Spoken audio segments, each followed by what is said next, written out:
Bapak Ibu saudara-saudari jemaat yang dikasihi Tuhan Yesus Kristus, selamat pagi, Shalom.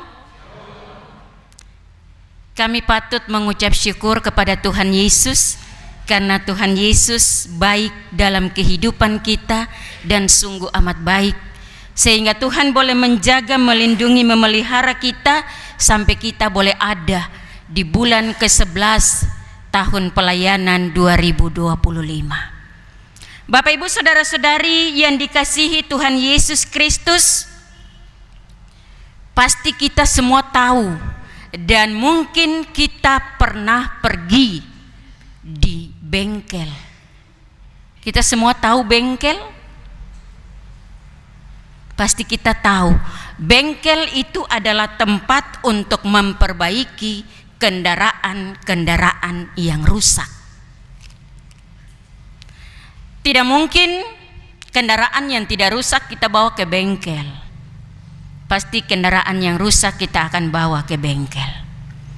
Bapak Ibu saudara-saudari yang dikasihi Tuhan Yesus Kristus, kalaupun kendaraan yang rusak itu kita membawa ke bengkel, kita memperbaikinya atau kita merubah dia punya bentuk. Kalau kita tidak mau bentuk yang sebenarnya, kita mau modifikasi dia, pasti kita bawa ke bengkel untuk modifikasi dia, merubah dia punya bentuk untuk menjadi lebih baik atau lebih indah menurut kita.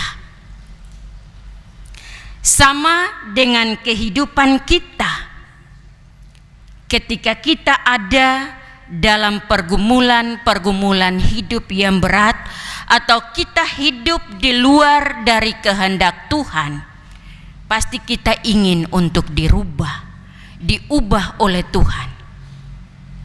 Untuk itu bagaimana caranya atau di mana tempatnya kita harus merubah akan kesalahan atau pergumulan hidup yang sementara kita alami atau kita hadapi.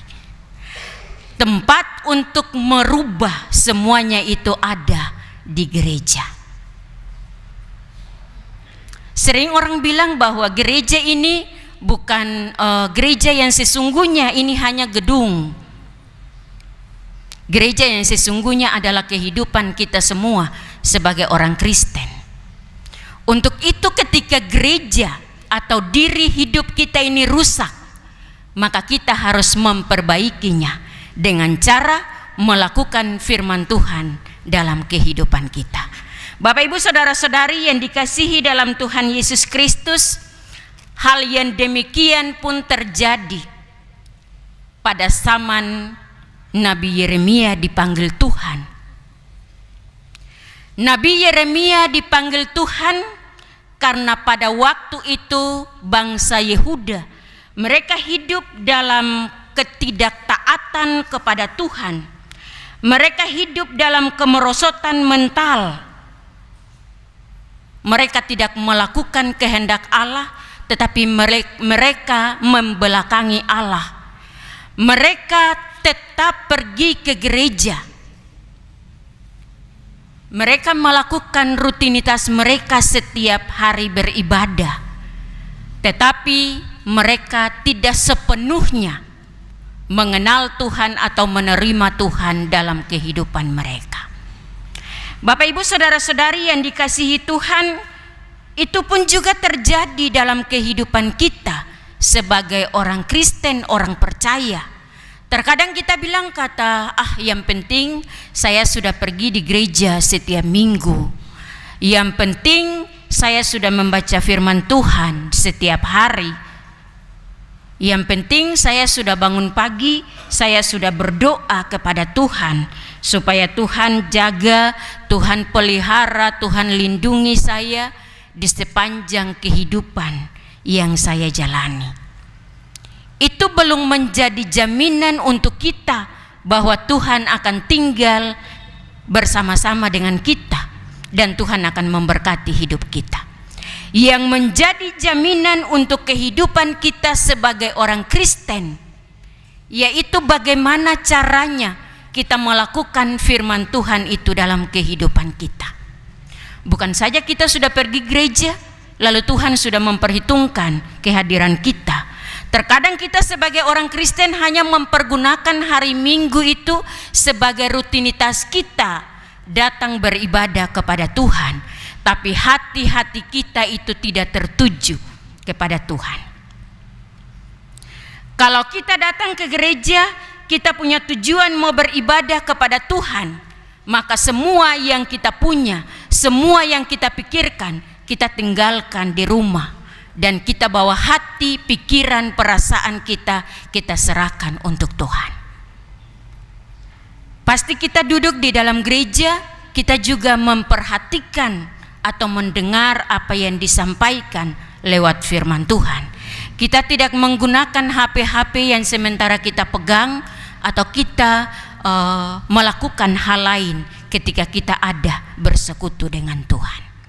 Bapak Ibu saudara-saudari yang dikasihi dalam Tuhan Yesus Kristus, dalam kondisi keadaan yang dialami oleh bangsa Yehuda pada waktu itu, maka Allah memanggil Nabi Yeremia untuk menyuarakan suara kenabiannya atau suara Tuhan. Lewat apa yang disampaikan oleh Nabi Yeremia, Tuhan memintakan Nabi Yeremia untuk berdiri di depan pintu gereja atau pintu bait Allah untuk menyampaikan firman Tuhan bagi orang-orang yang datang masuk ke dalam gereja. Gereja ini, gedung ini disucikan, dipulihkan untuk kita datang bersekutu dengan Tuhan. Untuk itu, ketika Nabi Yeremia berdiri di depan pintu bait Allah, Yeremia disuruh Tuhan untuk menyampaikan kepada semua orang yang masuk ke dalam rumah ibadat atau dalam gereja itu, untuk mendengar apa yang disampaikan lewat firman Tuhan pada waktu itu. Karena firman Tuhan yang disampaikan di dalam gereja ini untuk kita semua yang ada di dalam gereja ini, bukan untuk orang-orang yang ada di luar.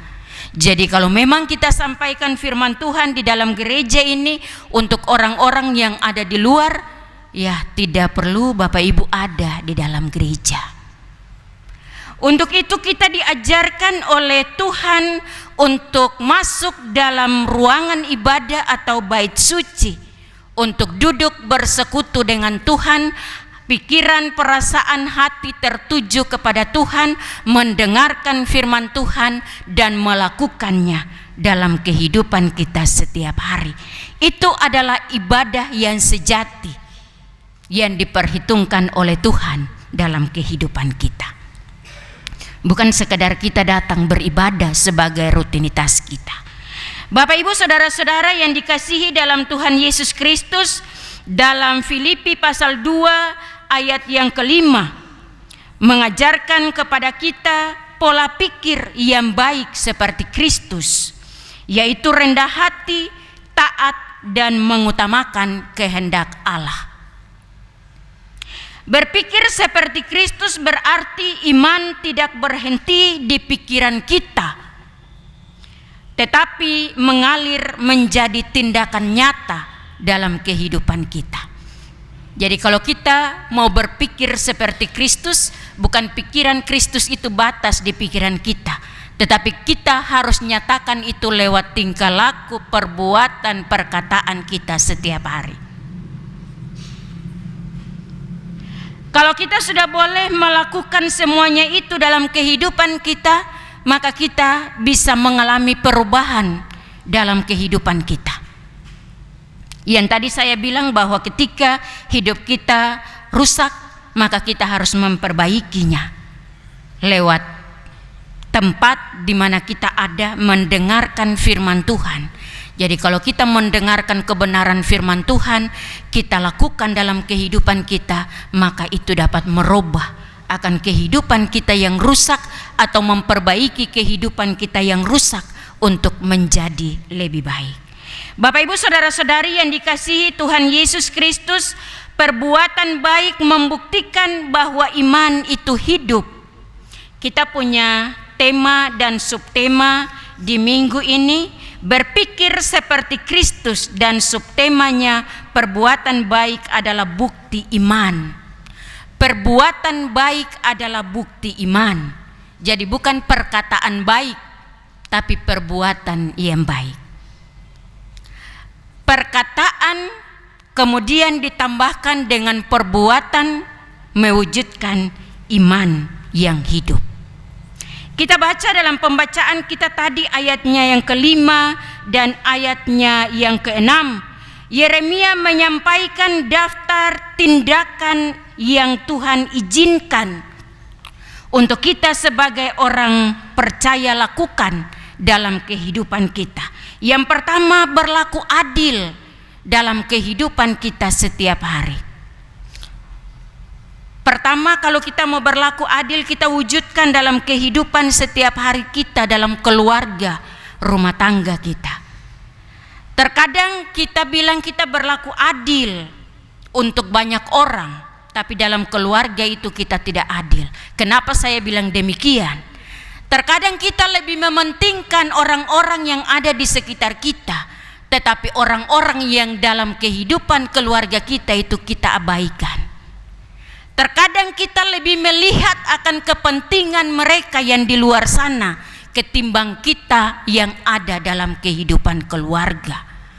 Biar sudah yang ada dalam keluarga, istri, anak-anak, biarkan mereka saja. Kita lihat orang-orang yang ada di luar. Tuhan tidak menginginkan hal yang demikian. Tuhan bilang perbaiki dulu yang ada dalam kehidupan setiap hari, baru kita lihat yang ada di luar. Jangan kita terlalu mementingkan orang lain daripada orang-orang yang ada di sekeliling kita. Kita melihat semua yang ada di sekeliling kita baik, dan kita akan melakukan itu untuk mereka yang ada di luar sana. Itu yang diinginkan Tuhan. Kenapa? Mungkin di antara Bapak Ibu bilang, kenapa Ibu Pendeta bilang seperti itu? Padahal Tuhan bilang mengasihi semua orang. Kasihilah orang lain yang ada di luar sana.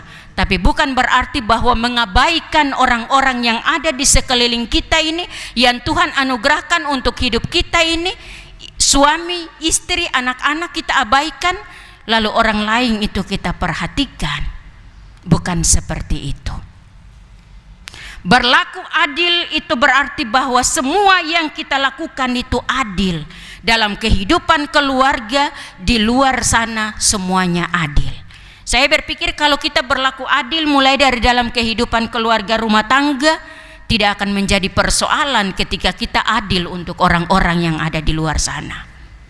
Tapi kalau kita tidak adil untuk dalam keluarga, lalu kita adil untuk orang-orang yang ada di luar sana, pasti menjadi masalah dalam kehidupan keluarga. Betulkah tidak Bapak Ibu? Pasti betul. Hal yang kedua, tidak menindas orang asing atau yatim, janda duda dan lain sebagainya. Bukan kita pergi lalu kita tindas mereka. Kita bilang kasih kau punya barang-barang itu ke saya. Bukan demikian. Tetapi terkadang orang-orang yang seperti itu, yang kita mempergunakan hidup mereka sebagai sarana untuk kita mendapatkan sesuatu dalam kehidupan kita.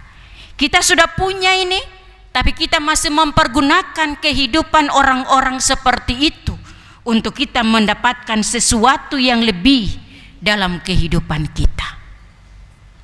Padahal orang-orang seperti itu yang harus kita lihat, yang harus kita topang dalam segala hal dalam kehidupan mereka. Kita sejahtera, mereka juga harus sejahtera. Kita bahagia, kita juga mengajarkan mereka untuk hidup bahagia. Hal yang berikut, yang ketiga, tidak menumpahkan darah, tidak mengikuti ilah lain, atau tidak membelakangi Tuhan. Tidak menumpahkan darah. Itu berarti bahwa dalam kehidupan kita, kalau kita punya kesalahan, jangan kita menimpahkan itu kepada orang lain. Kita harus bisa akui bahwa saya ini salah. Kita harus bisa akui bahwa apa yang saya lakukan ini tidak berkenan di hadapan Tuhan. Kenapa saya harus timpahkan untuk orang lain? Kenapa saya harus berikan kesalahan itu kepada orang lain? Hanya orang yang bisa melihat kalau saya itu tidak melakukan kesalahan, tapi Tuhan yang melihat bahwa saya yang melakukan kesalahan, kemudian saya limpahkan kepada orang lain kesalahan itu. Bapak Ibu saudara-saudara yang dikasihi Tuhan, artinya bahwa tidak cukup untuk kita mengaku percaya, tidak cukup juga untuk kita berdoa, dan tidak cukup kita rajin ke gereja kalau saja hidup kita sehari-hari tidak menunjukkan kasih Kristus dalam hidup kita. Tidak baik kalau setiap hari kita ke gereja, setiap hari kita ibadah yang ada dalam jemaat kita ada dalam persekutuan, bahkan kita membaca dan mendengarkan firman Tuhan, tetapi kehidupan kita tidak menunjukkan akan kasih Kristus yang dinyatakan dalam firman Tuhan itu. Perbuatan baik bukan menyelamatkan, tetapi merupakan bukti bahwa kita telah diselamatkan. Perbuatan baik bukan untuk menyelamatkan, tetapi bukti bahwa kita telah diselamatkan. Itu yang harus kita lakukan dalam kehidupan kita setiap hari sebagai orang-orang yang percaya kepada Tuhan. Kita lihat dalam ayatnya yang keempat, kita kembali ke ayatnya yang keempat. Jangan hanya mengandalkan simbol dan aktivitas rohani yang kita lihat setiap hari. Bangsa Israel berkata, ini bait Tuhan, bait Tuhan, bait Tuhan. Mereka merasa bahwa aman hanya karena ada di tempat ibadah, atau aman karena hanya ada di gereja. Tetapi bahaya pada masa kini untuk kita sebagai orang-orang percaya, orang-orang Kristen, rajin ke gereja tetapi mudah untuk marah. Rajin membaca firman Tuhan tetapi mudah untuk marah, emosi. Rajin untuk melayani tetapi tidak mengampuni satu dengan yang lain. Rajin untuk mengaku bahwa saya ini orang Kristen, tapi tidak hidup sesuai dengan firman Tuhan. Hal-hal ini yang setiap hari terjadi dalam kehidupan kita. Bukan saya bilang bahwa saya ini adalah pendeta lalu tetap melakukan kehendak Tuhan dalam hidup saya. Tetapi mari kita menyadari diri bahwa kita ini adalah orang Kristen. Semua orang tidak pernah luput dari yang namanya salah atau dosa. Tetapi kita harus bisa mengakui bahwa dalam kehidupan kita ada banyak hal yang kita lakukan tidak berkenan di hadapan Tuhan. Untuk itu, dengan firman Tuhan yang kita dengar, mari kita belajar untuk merubah hidup kita. Kita belajar dari firman Tuhan untuk merubah cara hidup kita, baik dalam kehidupan keluarga, rumah tangga, tetapi juga ketika kita ada dalam persekutuan seperti yang ada di saat ini. Tuhan berkata, jangan percaya pada perkataan dusta. Artinya jangan merasa aman oleh ritual yang kita lakukan setiap hari, tetapi harus kita lihat pada ketaatan yang kita lakukan kepada Tuhan. Berpikir seperti Kristus berarti menjadi firman sebagai dasar hidup, bukan hanya sebagai pengetahuan. Jadi kalau kita bilang kita mau berpikir seperti Kristus, maka marilah kita jadikan firman Tuhan itu sebagai dasar dalam kehidupan kita. Kita melakukan sesuatu yang salah, kita mengingatkan lewat firman Tuhan yang kita dengar. Oh iya, firman Tuhan bilang seperti ini. Berarti kita harus merubah hidup kita sesuai dengan apa yang disampaikan oleh firman Tuhan. Firman Tuhan bukan hanya sebagai pengetahuan dalam hidup kita, tetapi kita harus mempraktekannya dalam kehidupan kita setiap hari. Ketika hidup kita benar, Tuhan tetap akan memulihkan dan memberkati kita. Kita bisa baca dalam pembacaan kita tadi pada ayatnya yang terakhir atau ayatnya yang ke-7. Ayatnya yang ke-7 berkata bahwa jika bangsa itu kembali hidup benar, Tuhan akan membuat mereka tinggal tenang di tanah itu. Bapak Ibu Saudara, kita punya nats pembimbing tadi pada ayatnya yang ketiga mengatakan, beginilah firman Tuhan semesta alam Allah Israel, perbaikilah tingkah langkahmu dan perbuatanmu, maka aku mau diam bersama-sama kamu di tempat ini. Itu berarti bahwa Tuhan tetap mengasihi kita, tetapi Tuhan tidak mengizinkan kita untuk ada di tempat di mana Ia sediakan untuk kita menikmati hidup kekal itu. Tuhan tidak mengizinkan kita ada di situ, kalaupun kita tidak melakukan pertobatan. Bangsa Yehuda pada waktu itu Tuhan mengizinkan mereka ada, sehingga Ia mengutus Nabi Yeremia untuk menyuarakan firman Tuhan bagi mereka, supaya kalau mereka kembali bertobat, maka Tuhan akan mengizinkan mereka untuk ada, hidup, dan tinggal di tanah perjanjian itu. Maka seluruh kehidupan kita sebagai orang Kristen, kalau kita mau menjadi seperti bangsa Yehuda atau bangsa Israel untuk tinggal dan menetap di tanah perjanjian itu, maka marilah kita merubah seluruh kehidupan kita. Kita melakukan firman Allah dalam kehidupan kita. Kita jadikan gereja, kita jadikan persekutuan-persekutuan yang menyampaikan firman Allah itu sebagai bengkel yang bisa memperbaiki akan kehidupan kita. Kalau hidup kita sudah diperbaiki oleh Tuhan lewat firman-Nya, maka kita akan diizinkan Tuhan untuk tinggal menetap di tanah perjanjian yang Tuhan berikan bagi kehidupan bangsa Israel, tetapi juga bagi kita sebagai orang-orang percaya. Bapak Ibu Saudara-saudari yang dikasihi Tuhan, dari firman Tuhan Yeremia pasal 7 ayat 1 hingga ayatnya yang ke-7, kita belajar untuk berpikir seperti Kristus. Berarti kita membiarkan firman mengubah akan pikiran dan cara hidup kita setiap hari.